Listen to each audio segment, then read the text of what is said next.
So hi అండి. So రష్యాలో సంబంధించి రష్యా ఎంబీబీఎస్ అడ్మిషన్ కోసం ఒక ఎంట్రన్స్ ఎగ్జామ్ ఉంటుందంట. తర్వాత వచ్చేసరికి ఎగ్జిట్ అయిన తర్వాత ఒక ఎగ్జామ్ ఉంటుందంట అని అడుగుతున్నారండి. అంటే లైసెన్స్ ఒక ఎగ్జామ్ ఉంటుందంట, అడ్మిషన్ ఒక ఎగ్జామ్ ఉంటుందంట. నిజమేనా?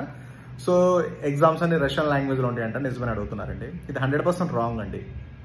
సో ఎంట్రన్స్ ఎగ్జామ్ అనేది ఫస్ట్ ఎంట్రన్స్ ఎగ్జామ్, తర్వాత లైసెన్స్ ఎగ్జామ్ గురించి మాట్లాడితే ఎంట్రన్స్ ఎగ్జామ్ అనేది సార్ ప్రతి యూనివర్సిటీ కామన్గా ఉంటుంది. అది జస్ట్ నార్మల్ అండి. అది జస్ట్ ఏంటంటే ఫార్మాలిటీ పర్పస్ అంతే. దాంట్లో పెద్ద మన నీట్ ఎగ్జామ్ లా ఏముండదు, జస్ట్ ఫార్మాలిటీ. బేసిక్ బయాలజీ మీద ఉంటుంది అంతే, దట్స్ ఇట్. అంటే అది ఫార్మాలిటీ, జస్ట్ అపేరెన్స్ సరిపోతుంది. ఎగ్జిట్ ఎగ్జామ్ కూడా అండి, ఫైనల్ ఎగ్జామ్ కూడా, లైసెన్స్ ఎగ్జామ్ కూడా అంతేనండి.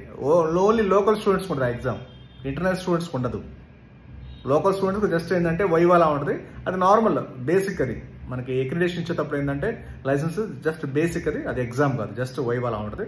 అదే జస్ట్ ఏంటంటే లోకల్ స్టూడెంట్స్కి వచ్చరికి ఆ ఎగ్జామ్స్ అవన్నీ వగేరా వగేరా ఉంటాయి, కానీ ఇంటర్నేషనల్ స్టూడెంట్స్కి ఏమీ ఉండవు, డైరెక్ట్ లైసెన్స్ ఇచ్చేస్తారు.